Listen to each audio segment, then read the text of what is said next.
चलिए इस क्वेश्चन में काम करे थे हम लोग, जस्ट शुरुआत इसी से था। अभी यहाँ तक हम लोग पहुंचे थे 57 हो गया था, 58 हो गया था, 59 नंबर में ऐड कर गया था, समझा, इसीलिए फिर जुड़ गए। बाला एरिकन फल्कन के लिए बोले कि बाला वाज ए वर्किंग पार्टनर, तो बाला का परसेंटेज कितना था? बाला का परसेंटेज था आपका 12% का। एरिक का कितना? एरिक का था 20% का, और फैल्कन का था 16%। क्योंकि इसमें कुछ जोड़ना वगैरह नहीं है, इसीलिए इसका हम रेशियो उठा लेते हैं। तो रेशियो बोल देंगे तो बोलेंगे 6:10 नहीं, 4 से तो कट रहा था ना रे, 4 से काटेंगे तो 4 तिया 12, 4 पंचे 20, 4 चौका 16, 3 5 4 का रेशियो में सोचिए। इसका इन्वेस्टमेंट है 3:5:4 के हिसाब से। अब क्वेश्चन में दिया कि बाला वाजे वर्किंग पार्टनर, ये केवल काम करता है, बाकी ये दोनों स्लीपिंग पार्टनर है। स्लीपिंग पार्टनर है मतलब ये एक्टिव है, बाकी दो इनएक्टिव है। तो अब उसको केवल प्रॉफिट और लॉस से मतलब है, बाकी इसको अलग से भी काम करने के लिए पैसा मिलेगा। तो क्वेश्चन में दिया कि ये वर्किंग पार्टनर है, ये दोनों स्लीपिंग पार्टनर है, इससे केवल मतलब है, दोनों से कोई मतलब नहीं। अब क्या करिएगा सोचिए। For managing the business Bala received 10% of the total profit. Bala को पूरा बिजनेस मैनेज करने के लिए 10% का ज्यादा डिस्ट्रीब्यूशन मिलता है, 10% इसको ज्यादा मिलता है। उसके बाद क्या हुआ बाला को 10% ज्यादा मिलेगा, मतलब इसमें बाला को 10% तो मिलेगा ही, अब बचता कितना है? तो 90%। इस तीनों में मिला के 90% का डिस्ट्रीब्यूशन होगा। ये बात क्लियर हुआ? अब काम करने के एवज में 10% तो उसको मिलेगा, 10% के अलावा जो प्रॉफिट में 90% बचता है, उसको 3:5:4 के रेशियो में जिसका जितना इन्वेस्टमेंट है उस हिसाब से तोड़ेंगे। तो क्या लिखिएगा?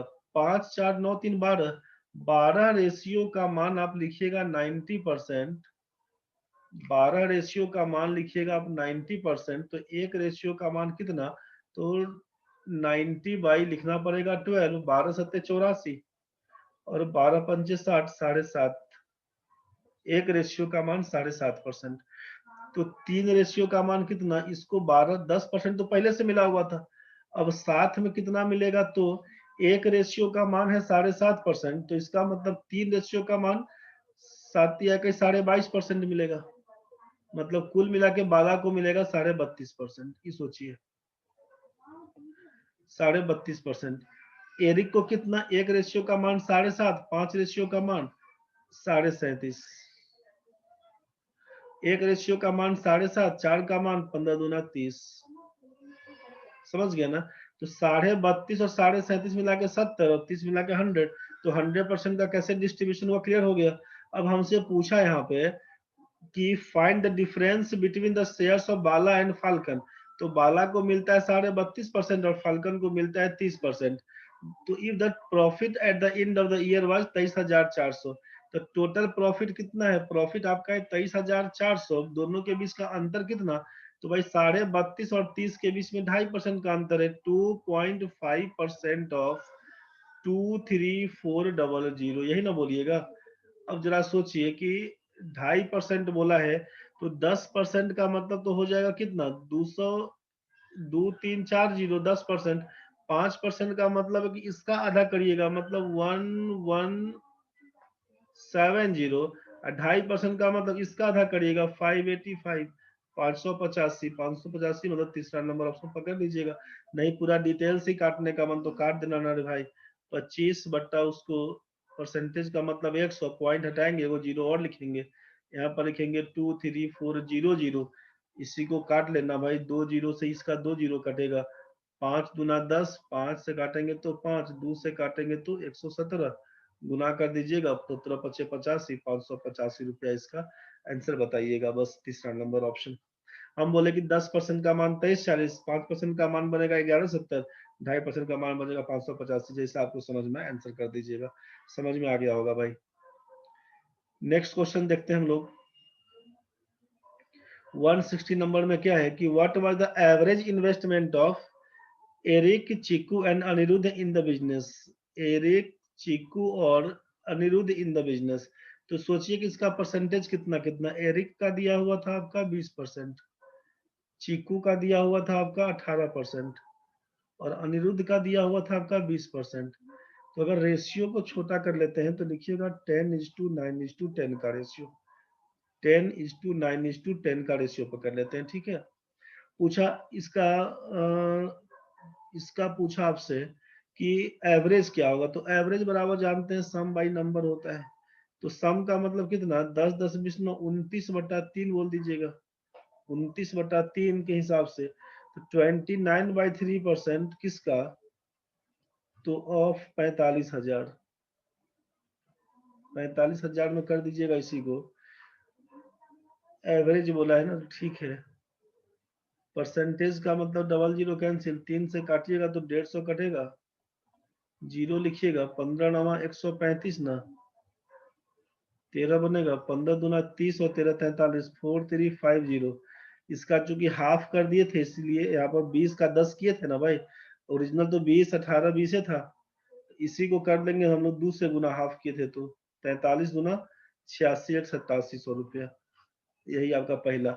हाफ नहीं करेंगे, इसी में रहने दीजिएगा, तो 20 20 40 और 18 क्या करिएगा, 58/3% लिखिएगा ना, 58% बाई 3 ऑफ 4500, काट छाट कीजिएगा, वही 8700 आंसर बन के आएगा। यहाँ से हम रेशियो भी उड़ा दिए, कोई दिक्कत नहीं, 4350 आया हुआ था, 2 गुना वाला केस था, 2 से गुना किए, 8700 रुपया आपका आंसर बन के आया। चलिए नेक्स्ट क्वेश्चन देखते हैं। अब ये 161 नंबर में क्या दिया हुआ, Manoj as 4 years ago is 25% of Nikum's age after 4 years, and at the sum of Manoj's age after 3 years and Omar's age after 2 years is 75% of Nikum's age after 8 years. What is the sum of the percentage of Manoj, Omar and Nikum if Omar is 1 year older than Manoj? मतलब मनोज अगर x साल का है तो उमर का as कितना, 1 साल ज्यादा है, x + 1 बोल देंगे। इसका उम्र अगर x ईयर है तो इसका उम्र x + 1 ईयर हो जाएगा उमर का। अब क्या करिएगा, तो क्वेश्चन में जैसा जैसा दिया हुआ बढ़ जाते हैं एक बार।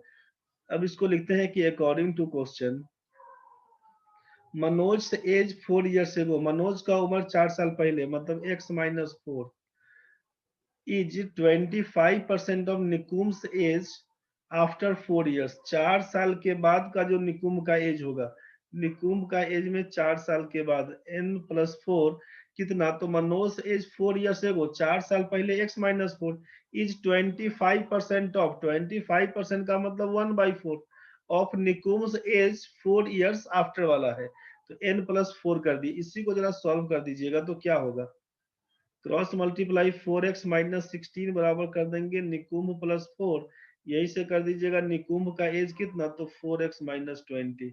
ये तो समझ में आया होगा भाई,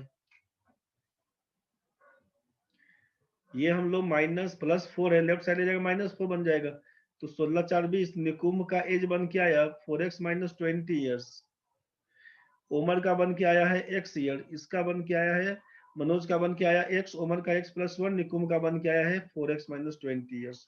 अब तीनों का एज दे दिया हुआ है, अब ऑल्सो यहाँ तो दे दिया कि 25% and the sum of Manoj age after 3 years, Manoj का उम्र 3 साल के बाद, तो मनोज है अभी x साल का, तो 3 साल के बाद x + 3, and Umar's age after 2 years, Umar का एज है x + 1, सम बोला है तो जोड़ दिए, x + 1 में क्या बोला, 2 साल के बाद 2 जोड़ दिए, और 2 years क्या बोल रहा है कि इज 75% ऑफ, 75% का मतलब 3/4 of Nikum's age after 8 years, निकुम्ब का एज कितना, तो 4x - 20। अब जरा सोचिए कि ये किसके बराबर था, तो ये 3/4, 75% ऑफ निकुम्स एज मतलब 4x - 20 का 8 साल के बाद जो उम्र होगा, मतलब 8 जोड़ दीजिए, ठीक है।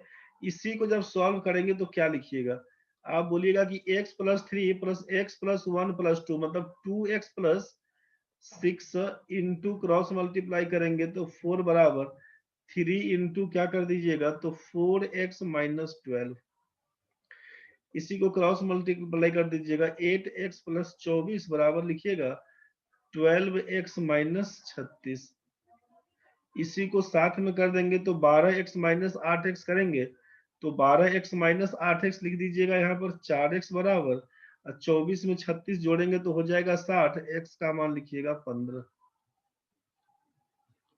अब x का मान 15 आया तो what is the sum of the present age of Manoj, Omar and Nikom, सबका एज का सम करना है, तो इसीलिए कर दीजिएगा, सोचिए सम ऑफ देयर प्रेजेंट एज बराबर कितना, तो सबका सम, इसका है x, इसका x प्लस 1 और इसका 4x माइनस 20, तो x और x 2x में 4x जोड़ेंगे तो 6x बनेगा, और ये आपका 1 माइनस 20 करेंगे तो माइनस 19 बन के आएगा। x का मान 15 छक्के 90 घटाओ 19 करिएगा तो बन के आएगा 71 ईयर्स। यही आपका 71 ईयर आंसर है 5 नंबर। मेरे ख्याल से ये समझ में आपको आ गया होगा, दिक्कत होगा तो बताइएगा। नेक्स्ट क्वेश्चन समझिए आप 162 नंबर में। 162 number, A train crossed a platform of length 105 meter in 10 seconds running at a speed of 81 km per hour. Find the time in seconds taken by the train to cross a pole standing in its way. जब कोई train किसी platform को पार करता है तो time बराबर होता है डिस्टेंस बाई स्पीड। डिस्टेंस में लिखते हैं length of train plus length of platform, और नीचे लिखते हैं आप स्पीड ऑफ ट्रेन। और जब कोई ट्रेन किसी पोल को पास करे, किसी स्टैंडिंग मैन को पास करे, वैसे केस में मतलब जो ट्रेन की तुलना में नगण्य होता है उसके बारे में डिस्टेंस बाई स्पीड ही लिखते हैं, तो लेंथ ऑफ ट्रेन बाई केवल स्पीड ऑफ ट्रेन लिखाता है। ठीक है, तो क्या काम करिएगा सोचिए। अब अकॉर्डिंग टू क्वेश्चन हम लोग क्या कर देंगे, 10 सेकेंड में टाइम बराबर डिस्टेंस बाई स्पीड, तो लेंथ ऑफ ट्रेन तो हमको नहीं मालूम था, लेकिन लेंथ ऑफ प्लेटफॉर्म 105 मालूम है, स्पीड ऑफ ट्रेन 81 किलोमीटर प्रति घंटा, तो 5/18 से गुना कर देंगे, मीटर प्रति सेकेंड में चेंज हो जाएगा। बस इसी को क्या कर सकते हैं आपकी लेंथ ऑफ ट्रेन प्लस 105 बराबर 10 गुना 81 गुना 5/18 कर दीजिएगा। इसी को जब काटेंगे ना तो 9 दूना 18, 9 नवा 81 और 2 से काटेंगे तो 5 कटेगा, 25 नवा 225 बन के आएगा। इसीलिए लेंथ ऑफ ट्रेन कितना 225 घटाओ 105 बराबर बन के आएगा 120 मीटर का ट्रेन। अब क्या बोल दिया है, ऑल्सो जब वही ट्रेन किसी पोल को पास करता है तो कितना समय लगाएगा, तो टाइम बराबर तो डिस्टेंस बाई स्पीड, तो लेंथ ऑफ ट्रेन का मतलब 120 और स्पीड ऑफ ट्रेन तो आप दिए हुए थे 81 किलोमीटर प्रति घंटा, मतलब 5/18। ठीक है भाई, ये मीटर पर सेकंड में चेंज कर दिए, इसका मतलब 120/81 इंटू 5 और ऊपर हो जाएगा 18। इसी को जब काटेंगे तो क्या हो जाएगा सोचिए, 9 नवा 81, 9 दूना 18, यहाँ से 5 से काटेंगे तो 24 कटेगा, 3 से काटेंगे तो ये 8, 3 से काटेंगे तो 3, 8 दूना 16/3 बोलिएगा। 16/3 का मतलब लिखना होगा 5 तिया 15, 5 पूर्णांक 1/3, यही आपका सेकेंड में आंसर कहलाएगा 5 1/3 सेकेंड, यही आपका आंसर है 16/3 वाला केस। ठीक है भाई, चलिए नेक्स्ट क्वेश्चन देखते हैं। नेक्स्ट क्वेश्चन आपका है कि Aniket bought an item at 3600 and while selling it he offered 40% discount on the market price and earned a profit of 1200। If discount had been reduced by 10%, reduced to 10% का मतलब होता है कि 10% पर लाके छोड़ दिया, लेकिन रिड्यूस्ड बाय 10% मतलब है कि आप जितना पहले डिस्काउंट मिलता था उसमें 10% कम कर दिए। तो पहले का डिस्काउंट हमारा 40%, इसका 10% मतलब कितना, 40 में 4% कम हो गया, मतलब 36%। पहले जो मिलता था 40% डिस्काउंट, अब डिस्काउंट देगा 36%। गलती आप यहाँ पर करते होंगे कि 40 में से 10 घटा के 30% का डिस्काउंट पे काम करते होंगे, जो गलत है। एक्चुअल में आपको देखना पड़ेगा कि 40% है दिया हुआ पहले का डिस्काउंट, उसमें 10% रिड्यूस्ड कर रहे थे, तो 40 का 10% मतलब 4% कम करिए, 40 में 4 जाएगा तो 36 पे काम होगा, 40 माइनस 10 30 पे काम नहीं करिए, गलत क्वेश्चन बन जाएगा। ध्यान से समझिए अब क्वेश्चन में क्या दिया। क्वेश्चन दिया हुआ है हमसे कि सीपी बता दिया है 163 नंबर। सीपी बोल दिया है 3600। While selling it, he offered 40% discount on the marked price and earned a profit of 1200। Profit बोल दिया 1200 रुपया। इसका मतलब आपको समझना होगा कि सेलिंग प्राइस दोनों को जोड़िएगा तो 4800 रुपया के बराबर, और आप बोल दिए 40% हमारा डिस्काउंट। इसका मतलब 40% डिस्काउंट तो क्या लिखिएगा, 60% हमारा सेलिंग प्राइस, तो 60% सेलिंग प्राइस कहलाएगा। 40% डिस्काउंट मतलब 60% हमारा सेलिंग प्राइस। तो 60% का वैल्यू अगर 4800 के बराबर है तो 100% का मान किसके बराबर? इसी को सॉल्व करिएगा तो आप लिखिएगा 60% का मान 4800, 100% का मान 8000 के बराबर। ठीक है भाई, तो इसका मतलब ये सीपी हुआ, ये एसपी हुआ, और ये आपका एमपी हुआ। कितना कितना हुआ सोच लीजिए। सीपी हमारा बन के आया 3600, एसपी बन के आया 4800, मार्ड प्राइस बन के आया हमारा 8000। एक बार हम उड़ा देते हैं इसको, 000000 कैंसिल, ये कटेगा कितना से, तो 4 से काटिए ना, 4 9 36, 12 चौक 48 और 20, 9 12 20 का रेशियो पकड़ा दीजिए इसको। ठीक है, अब क्वेश्चन में क्या दिया, if the discount had been reduced by 10%। तो डिस्काउंट कहां पर, तो डिस्काउंट तो सेलिंग प्राइस और मार्केट प्राइस के बीच को डिस्काउंट बोलते हैं। तो डिस्काउंट था पहले 8 रुपए का, और न्यू डिस्काउंट पूछेंगे तो बोलिएगा कि 10% कम करिए। तो 8 का 10% कितना, 0.8। मतलब 8 में से 8 का या तो 90% निकालिएगा तब 7.2, या 8 में से आप 0.8 घटा के बोलिएगा कि 7.2, यही बोलेंगे हम डिस्काउंट है। 8 रुपया के बदला में 7 रुपया 20 पैसा हमको डिस्काउंट देगा। तो भाई पहले का मार्ड प्राइस था 20 रुपया, और 20 रुपया में से आप 7 रुपया 20 पैसा कम करवा दीजिए नया डिस्काउंट। तो इसका मतलब है सेलिंग प्राइस कितना, तो बोलना होगा कि 20 में से जो 7 रुपया 20 पैसा कम करवाइएगा तो यही बन के आएगा 12 रुपया 80 पैसा। मेरे ख्याल से ये बात समझ में आया होगा। अब से कॉस्ट प्राइस हमारा है 9 रुपया और विक्रय मूल्य 12 रुपया 80 पैसा। मतलब प्रॉफिट हम कितना कमाए, तब बोलेंगे प्रॉफिट कमाए हम लोग, बोलेंगे यहाँ पर कि प्रॉफिट कमाएंगे। 9 रुपया में खरीदे और 12 रुपया 80 पैसा में बेचेंगे, मतलब प्रॉफिट कमाएंगे 3 रुपया 80 पैसे का।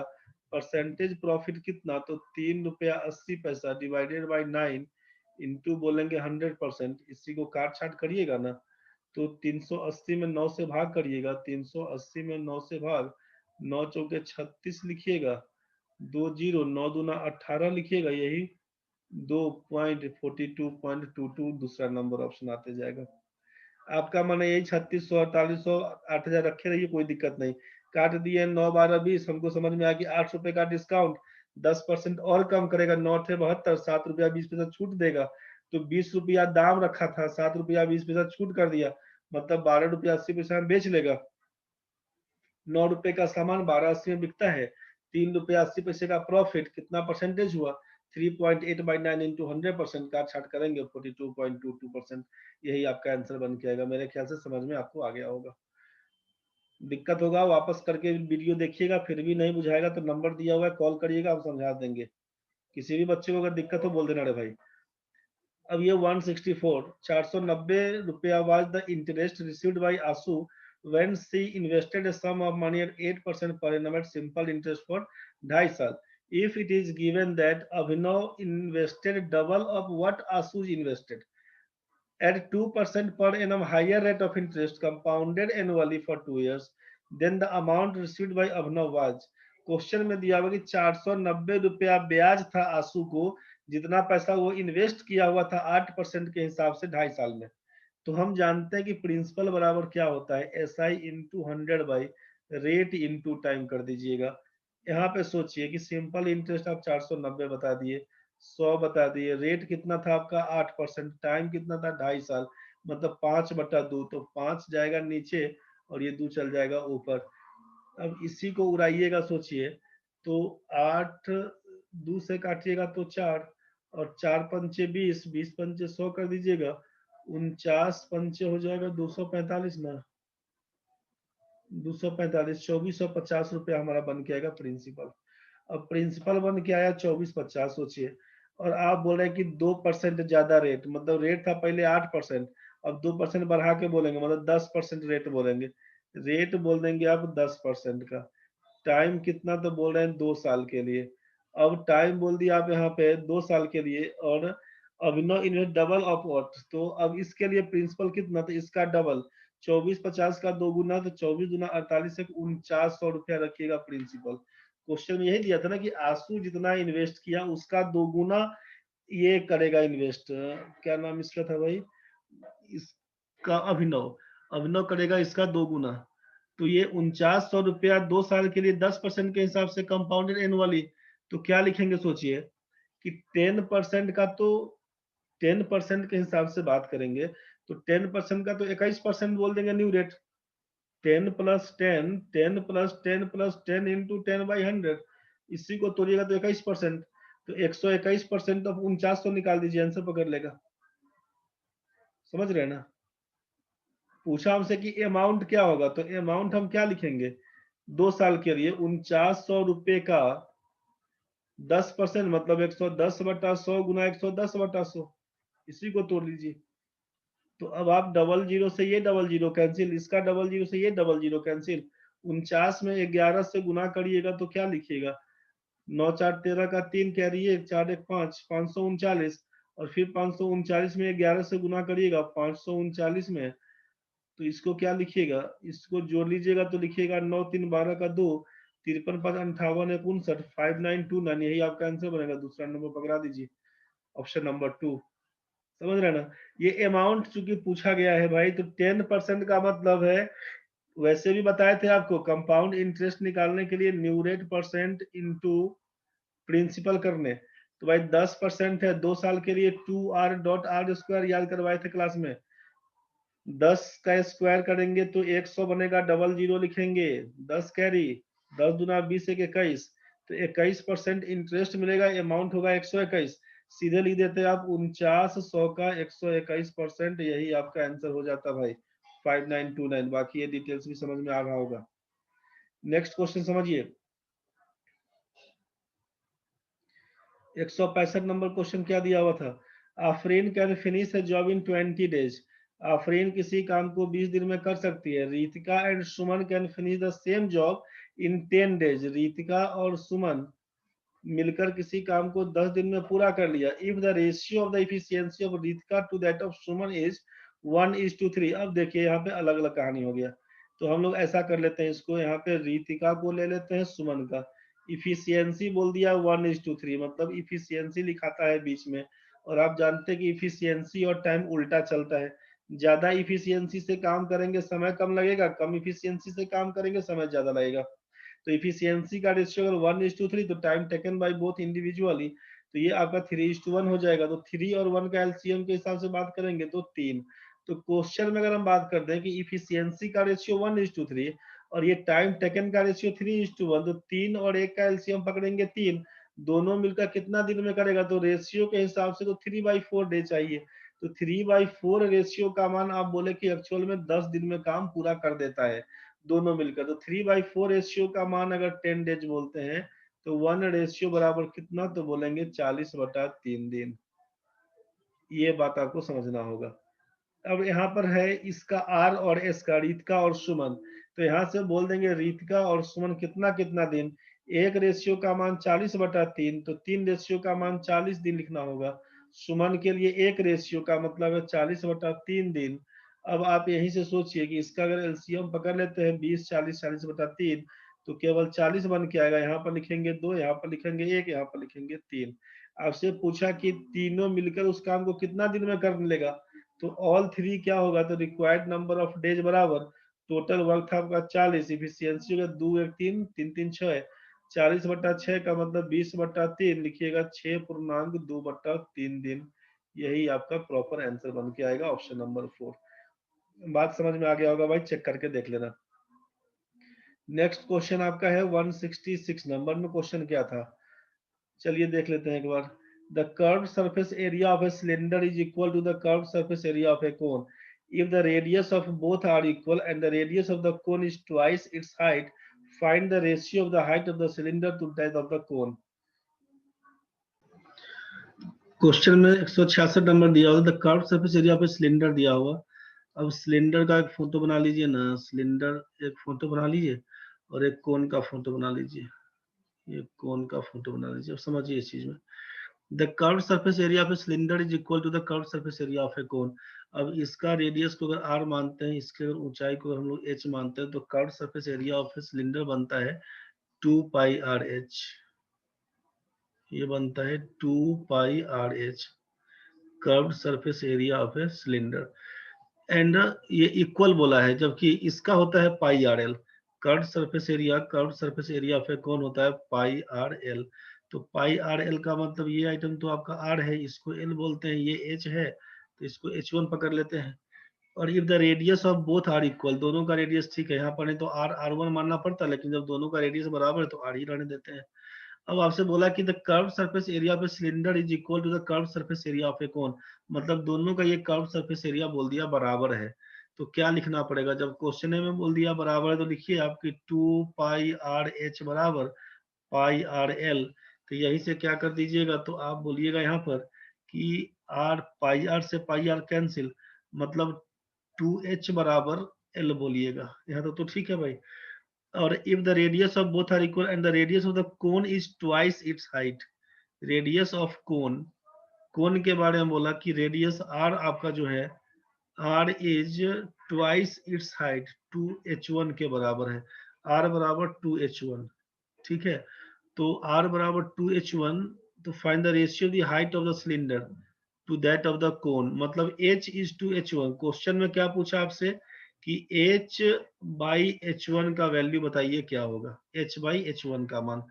तो यहाँ पर हमको L का मान तो जानते हैं यहाँ पे कि राइट एंगल ट्रायंगल बना के देगा, जैसे ही ये राइट एंगल ट्रायंगल बना के देगा तो क्या करिएगा, L का मान तो लिखना होगा ना कि L स्क्वायर बराबर जानते हैं कि R स्क्वायर प्लस H1 का स्क्वायर करना होगा। तो L स्क्वायर बराबर R स्क्वायर तो ठीक है, और H1 की जगह पे क्या लिखिएगा, या इसको लिखिए ना कि मत, R की जगह पे आपको लिखना होगा 2H1, तो 4H1 का स्क्वायर प्लस H1 का स्क्वायर मतलब 5H1 का स्क्वायर लिखिएगा L स्क्वायर के बराबर। तो L का मान लिखना पड़ेगा √5 इंटू H1 बाहर हो जाएगा, ठीक है भाई। ये तो समझ में आ गया होगा ना। एल स्क्वायर बराबर जो राइट साइड में जानते हैं ना पाइथागोरस थ्योरम के हिसाब से कि कर्ण स्क्वायर बराबर आधार स्क्वायर जो लंब स्क्वायर, हाइपोटेनियस का स्क्वायर बराबर परपेंडिकुलर का स्क्वायर प्लस बेस का स्क्वायर, इसी हिसाब से हम लोग बोल दिए थे यहाँ पर कि एल स्क्वायर बराबर h1 square plus are square, इसी को पुट कर दिए कि h1 स्क्वायर और r का मान दिया है 2h1, तो उसका स्क्वायर करिएगा तो 4h1 स्क्वायर बोलिएगा ना, मतलब 5h1 स्क्वायर किसके बराबर एल स्क्वायर के, इसीलिए एल बराबर लिख देंगे √5 इंटू H1, ठीक है। तो 2h बराबर जब एल आप बता रहे थे कि 2h बराबर एल दिया हुआ है, तो 2h बराबर क्या लिखिएगा, एल का मान तो √5H1 बताइएगा, तो h बाई H1 का मान कितना, तो लिखिएगा √5/2, मतलब इसीलिए लिखिएगा कि h इज टू H1 का मान कितना, तो √5:2, यही आपका प्रॉपर आंसर बन के आएगा 5 नंबर। चलिए आज भर इतना ही देखते हैं। अब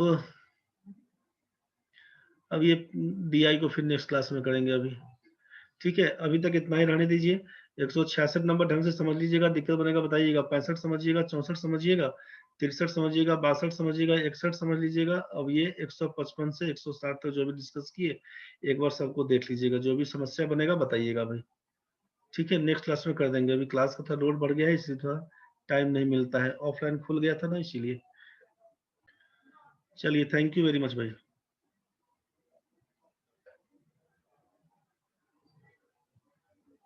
ढंग से समझ लीजिएगा, दिक्कत बनेगा बताइएगा, ठीक है। Thank you.